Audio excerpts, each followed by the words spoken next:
Olá, tudo bem?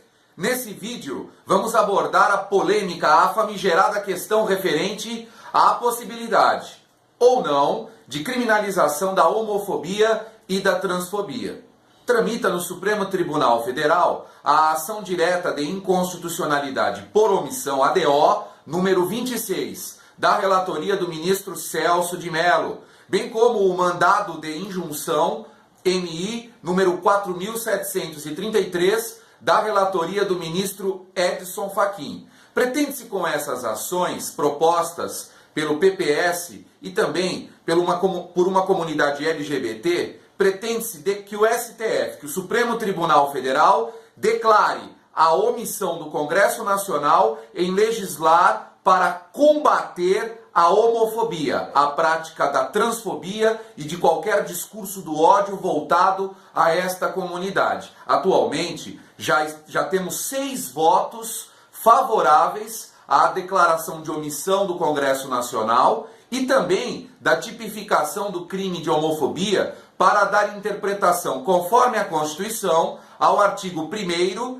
da Lei 7.716 de 89. Lei 7.716 de 89, que regulamenta os crimes de discriminação e preconceito e de racismo. E aí, essa questão nos remete àquela afirmação ideológica de que meninos vestem rosa e meninas vestem azul. Ou será o contrário? Meninos vestem azul e meninas vestem rosa. Parece que tudo isso é uma mera construção sociológica do comportamento biológico, portanto, algo que é ideológico.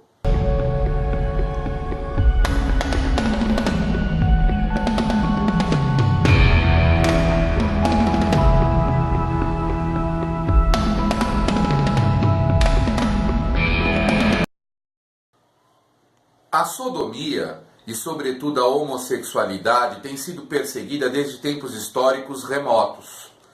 Tanto é verdade que inúmeros textos religiosos condenam veementemente a prática da sodomia e da homossexualidade em geral.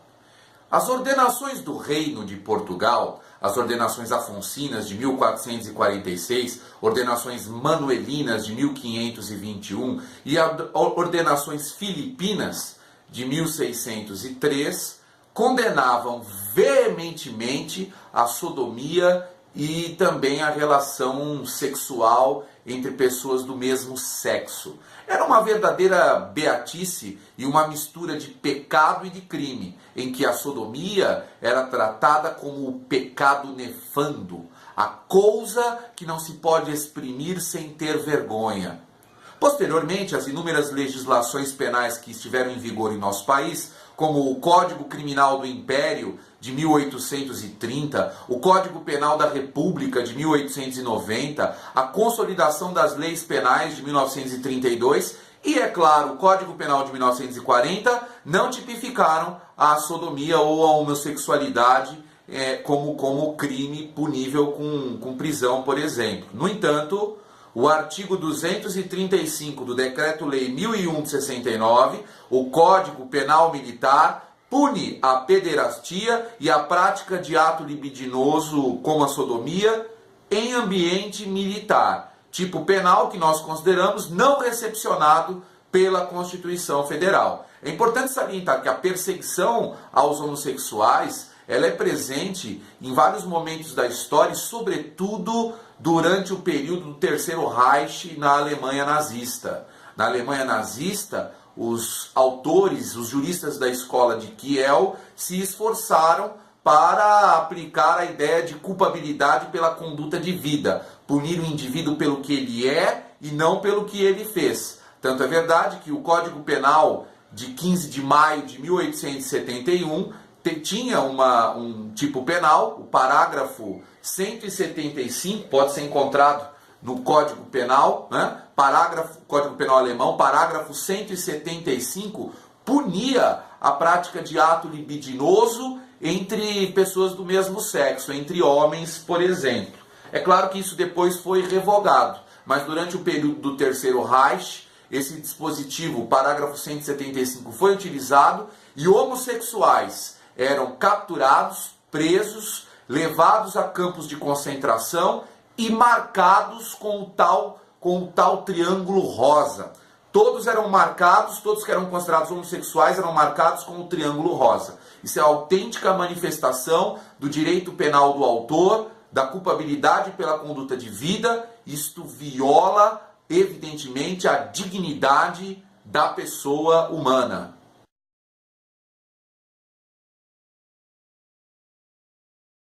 A orientação sexual e a identidade de gênero são direitos fundamentais que decorrem diretamente do princípio fundante da dignidade da pessoa humana, conforme está previsto no artigo 1º, inciso 3, combinado com o artigo 5º, parágrafo 2º, ambos da Constituição Federal de 5 de outubro de 1988. É a ideia de busca pela felicidade que deve permear a vida humana. E, nesse sentido, o Supremo Tribunal Federal, no julgamento da ADI 4.277 e também da DPF 132, ambas julgadas em 2011, da relatoria do ministro Aires Brito, elas reconheceram a relação homoafetiva e deram interpretação conforme a Constituição ao artigo 1723 da Lei 10.406, que é o Código Civil, para reconhecer a relação, a união estável homoafetiva e afastar qualquer interpretação gramatical. Nesse sentido, posteriormente, o CNJ editou a Resolução 175 de 2013 para viabilizar a conversão da união homoafetiva em casamento. Então, é um direito, a orientação sexual e a identidade de gênero são direitos que devem ser respeitados pelo legislador, que devem ser resguardados pelo Estado.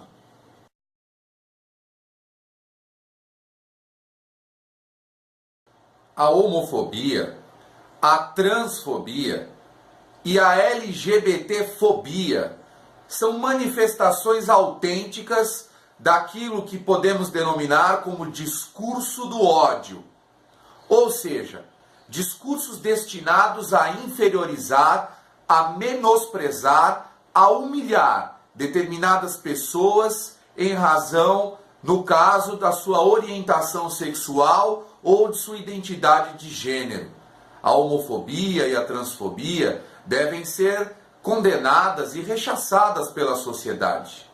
No entanto, é importante salientar que esse discurso homofóbico ou LGBTfóbico, ele pode caracterizar crimes, inúmeras infrações penais. Haja vista que esse ódio, essa aversão, muitas vezes sem qualquer fundamentação, destinadas a pessoas que exerçam uma orientação sexual diferente daquela que é considerada hegemônica, que é a orientação heterossexual, isso pode redundar em violência. Violência de ordem física, sexual, patrimonial, a imagem e a honra das pessoas.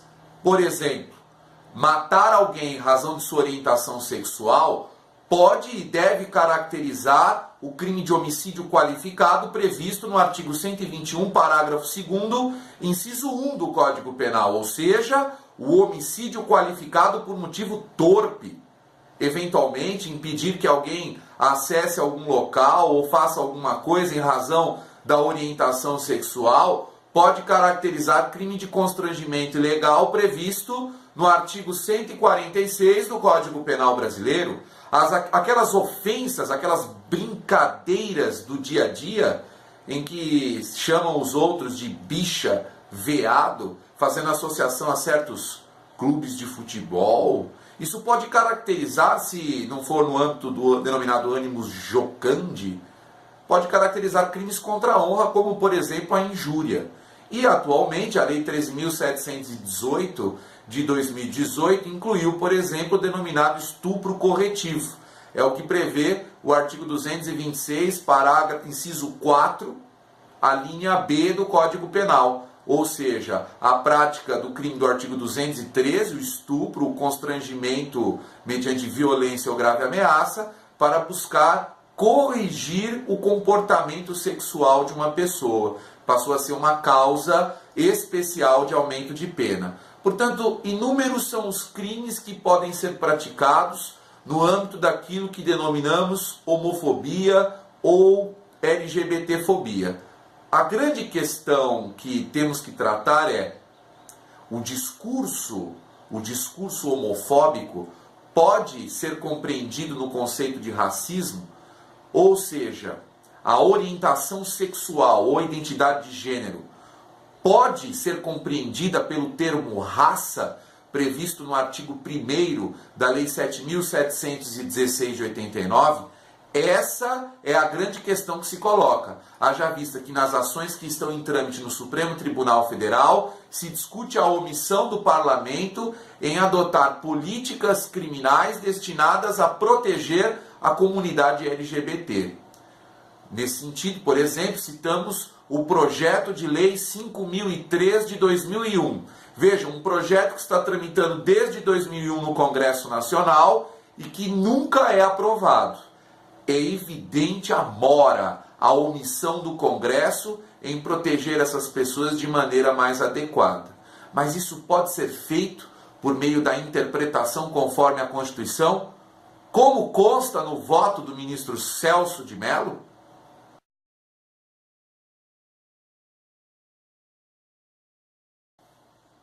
A Constituição Federal Brasileira, no artigo 3º, inciso 4, determina que constitui objetivo fundamental da República promover o bem de todos, sem distinção de raça, origem, cor, sexo ou qualquer outra forma de discriminação.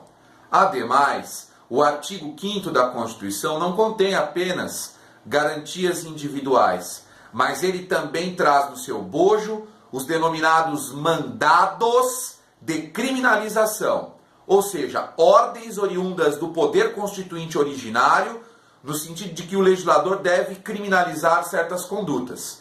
E isso pode ser encontrado nos incisos 41, 42, 43 e 44 da Constituição. O inciso 41 do artigo 5º prevê que a lei punirá qualquer discriminação aos direitos fundamentais. O inciso 42 define o crime de racismo como inafiançável e, sobretudo, imprescritível. E o inciso 43 exige do legislador ordinário a regulamentação dos denominados crimes hediondos e dos seus equiparados. Então, são mandados, são ordens do Constituinte originário para que o legislador crie tipos penais, crie normas penais incriminadoras para proteger determinados bens jurídicos relevantes referentes aos direitos fundamentais. No âmbito da questão do racismo, nós temos atualmente a Lei 7.716 de 1989. O artigo 1º da Lei 7.716 de 89 dispõe que serão punidos, nos termos da lei, qualquer prática preconceituosa ou discriminatória à raça, cor, etnia, procedência nacional ou religião. E nesta lei são encontrados inúmeros tipos penais, como por exemplo do artigo 20, que trata da incitação ao racismo e ao preconceito, ou dos inúmeros tipos penais em que há quebra da igualdade. Por exemplo, não atender uma pessoa em um determinado estabelecimento comercial em razão da sua raça, cor, etnia, nacionalidade ou até religião. Então esta lei pune os crimes de racismo. O racismo pode ser compreendido como um conjunto de doutrinas que prega a superioridade de um determinado grupo social sobre outros, ou a inferioridade de determinados grupos. Já a discriminação é a quebra da igualdade, a quebra da isonomia. E o preconceito são as ideias preconcebidas que não têm qualquer base científica ou acadêmica, movidas em razão dessas elementares: raça, cor, etnia, procedência nacional ou religião. Nesse sentido, também existe a Lei 7.437 de 1985, que alterou a Lei Afonso Arins. Essa lei criou uma contravenção penal, e essa contravenção penal abrange não só raça, cor, etnia, o que não tem mais aplicação em razão da Lei 7.716 de 89, mas ela foi além ao tipificar a contravenção penal quando há discriminação em referente ao sexo ou ao estado civil da pessoa. Agora, o que acontece aqui é que o ministro Celso de Mello, em seu voto com mais de 150 folhas, ele basicamente equiparou, diz que faz uma interpretação conforme a Constituição ao conceito de raça. Ele diz que o conceito de raça é fluido, que o conceito de raça é genérico, que ele é totalmente aberto e que poderia compreender a orientação sexual e identidade de gênero, tornando a homofobia crime de racismo. Por isso é importante compreender, afinal de contas, o conceito de raça. Afinal de contas, o que é raça?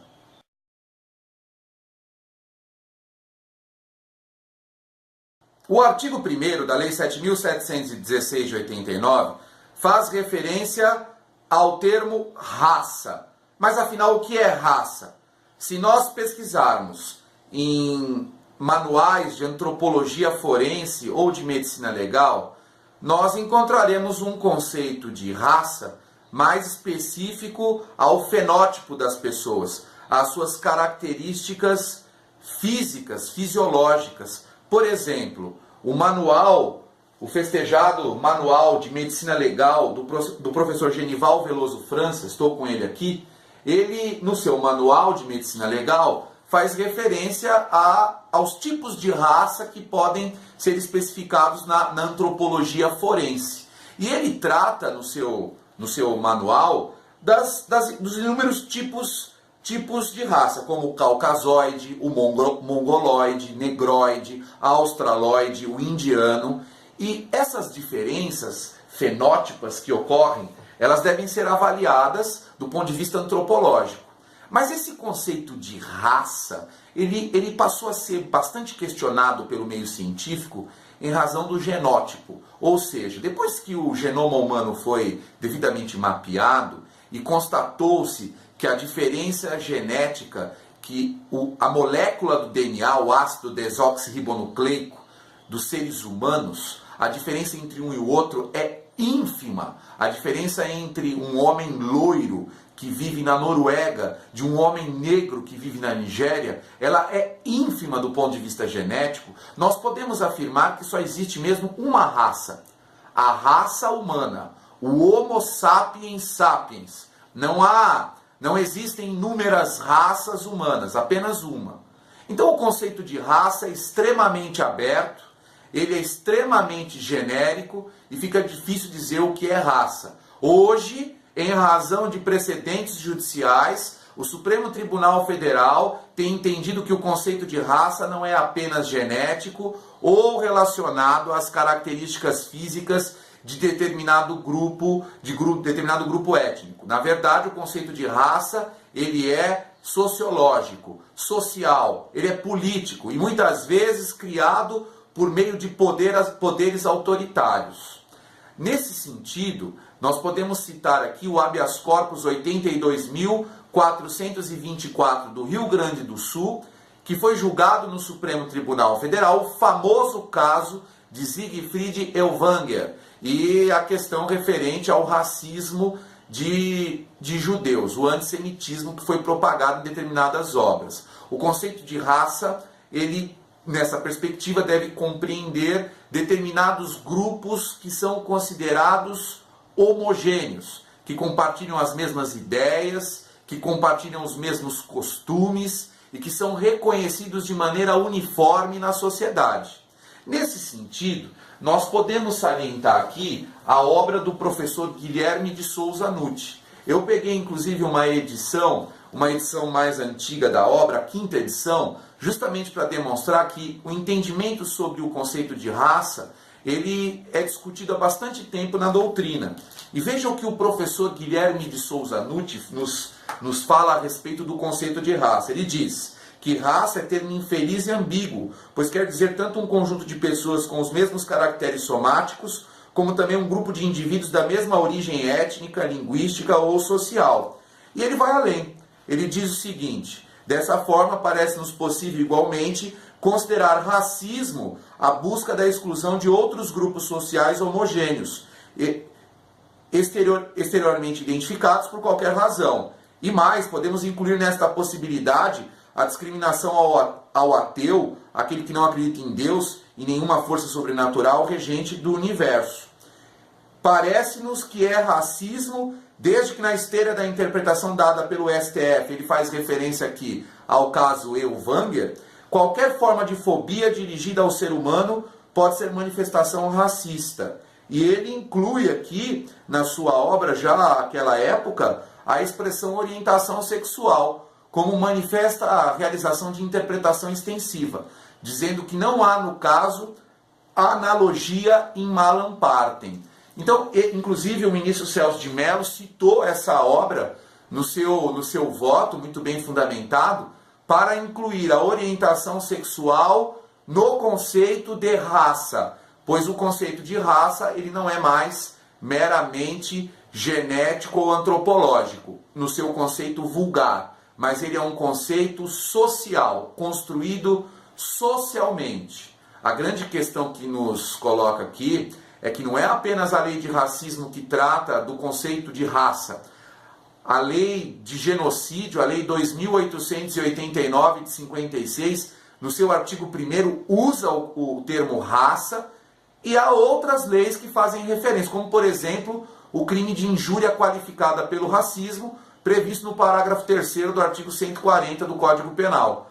E essas questões não foram tratadas no voto do ministro Celso de Mello, nem dos demais ministros. Mas isso, afinal, não viola o princípio histórico da legalidade, representado pelo brocardo nullum crimen, nulla poena sine praevia lege?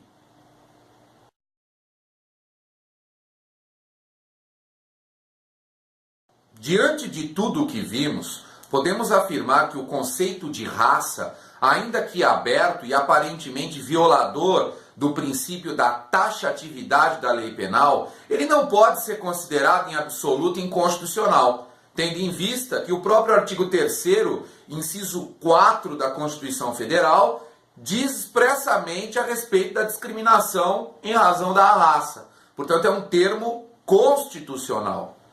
A questão que temos que compreender, afinal de contas, é o ministro Celso de Mello, no seu voto de 155 folhas, e os demais que seguiram o relator, estão, no caso, aplicando a analogia in malam partem, que é vedada, ou estão fazendo interpretação extensiva da lei penal, tendo em vista a interpretação conforme a Constituição Federal. O princípio da legalidade penal, que existe desde tempos imemoriais, ele está previsto no artigo 5º, inciso 39 da Constituição Federal. Não há crime sem lei anterior que o defina, nem pena sem prévia cominação legal. Ele também decorre do artigo 15 do Pacto Internacional de Direitos Civis e Políticos da ONU, que foi promulgado no Brasil por meio do Decreto Presidencial 592 de 92. Ele está previsto no artigo 9º do Pacto de São José da Costa Rica, que foi promulgado por meio do Decreto 678, de 6 de novembro de 92. E, é claro, está previsto logo no artigo 1º do Código Penal. Não há crime sem lei anterior que o defina. Não há pena sem prévia cominação legal. De modo que, pelo princípio da legalidade e os subprincípios, a reserva de lei, somente o Congresso Nacional, nos termos do artigo 28, inciso 1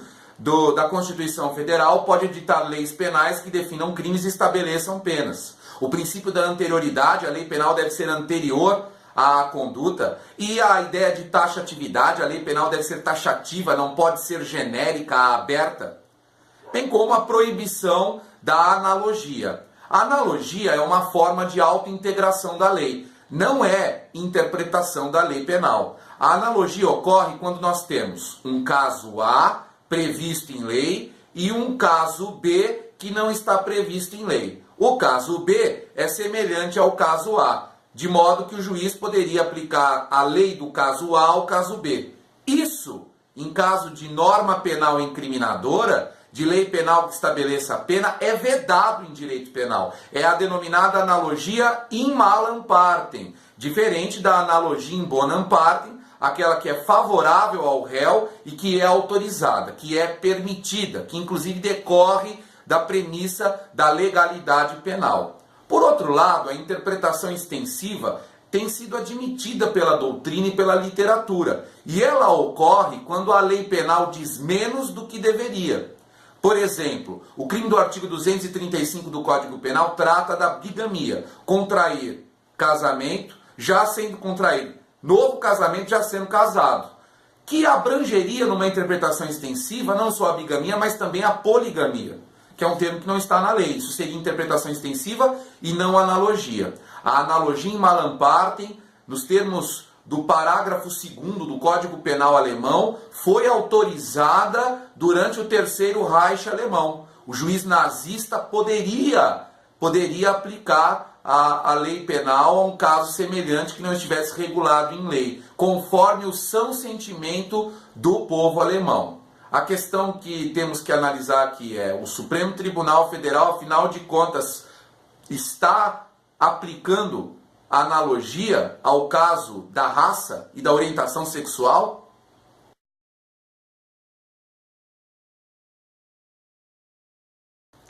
O conceito da analogia in malam partem pode ser encontrado no nosso Manual de Direito Penal pela editora Ridel.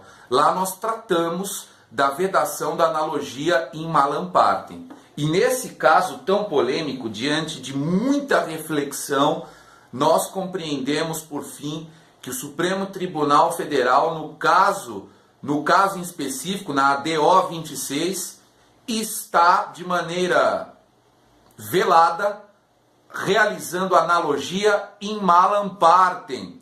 O próprio Supremo, o próprio ministro Celso de Mello, no seu voto, quando declara a inconstitucionalidade por omissão, em razão dos mandados de criminalização que existem no inciso 41 do artigo 5º e também no inciso 42, ele está dizendo que há uma lacuna, que há uma omissão do Congresso, que deveria editar uma lei para proteger essas pessoas no mesmo nível dos outros grupos minoritários, como etnias, procedência nacional, etc. Se o Supremo está dizendo que há uma lacuna e que o Congresso está sendo omisso, que há mora nisso, podemos concluir que ele está aplicando a lei do caso A ao caso B. Ou seja, ele está aplicando raça, ele está analisando o conceito de raça, que está regulado e previsto em lei, ainda que de forma genérica, a orientação sexual, que não está previsto expressamente em lei. Portanto, nós temos aqui manifesta analogia in malam partem. O que deveria fazer o Supremo no nosso entendimento? O STF, na verdade, ele deveria ter declarado a inconstitucionalidade por omissão, determinando que o Congresso Nacional editasse uma lei que incluísse de uma vez por todas o termo orientação sexual e também identidade de gênero na Lei 7.716, ou que criasse uma lei específica que tratasse da homofobia, mas não realizar a tal interpretação conforme. Pois essa interpretação conforme a Constituição não é caso de interpretação extensiva, com a devida vênia ao professor Guilherme de Souza Nutti e também aos entendimentos de sentido contrário, mas é autêntica analogia in malam partem. O Supremo Tribunal Federal está, veja o que eu vou dizer, o Supremo Tribunal Federal está aplicando analogia, levando em consideração o texto da Constituição. Era exatamente o que fazia o juiz nazista, que poderia, por exemplo, aplicar a lei de um caso regulamentado a outro semelhante, conforme o são sentimento do povo alemão, nas perspectivas do livro Mein Kampf, Minha Luta, de Adolf Hitler. Portanto, nós não concordamos com a conclusão dada no voto, na parte dispositiva do ministro Celso de Mello, pois se declarou a omissão, e isso nós concordamos, a ação deveria ser julgada parcialmente procedente, para declarar a omissão e determinar que o Congresso Nacional aprovasse lei que protegesse o grupo LGBT, e não realizar analogia em malam partem. Não é caso de interpretação extensiva da lei penal, é caso manifesto de violação do princípio da legalidade.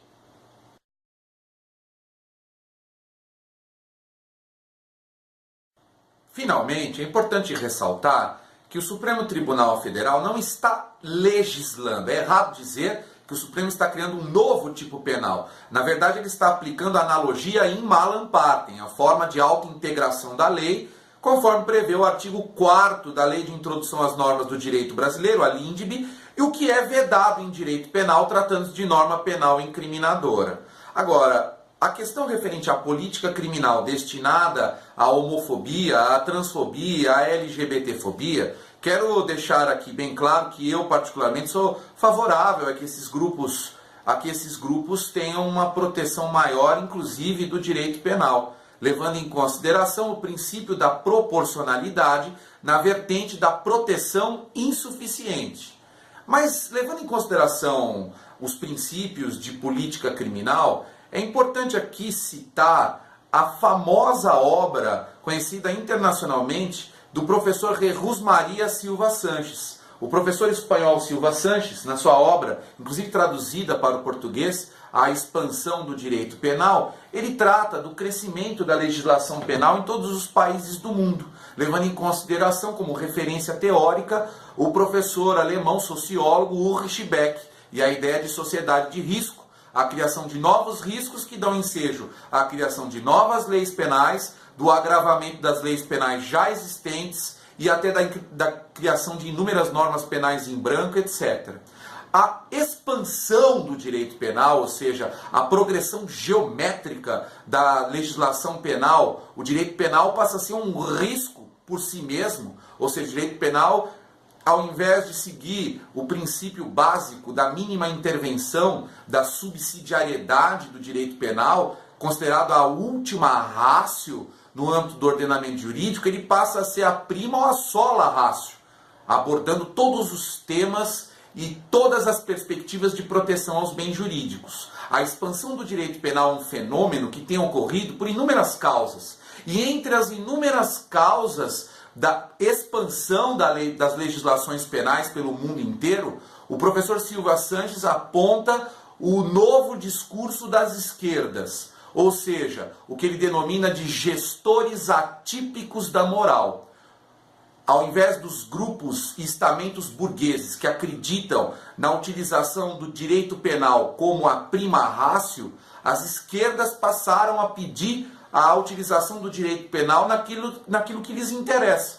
Então, certos grupos como feministas, Sociedade Protetora dos Animais e também o grupo LGBT passam a pedir a aplicação da lei penal naquilo que lhes interessa, lhe convém. O que parece violar, em geral, o princípio da mínima intervenção do direito penal, que passa a ter um caráter meramente simbólico e que, na verdade, não resolve absolutamente nada.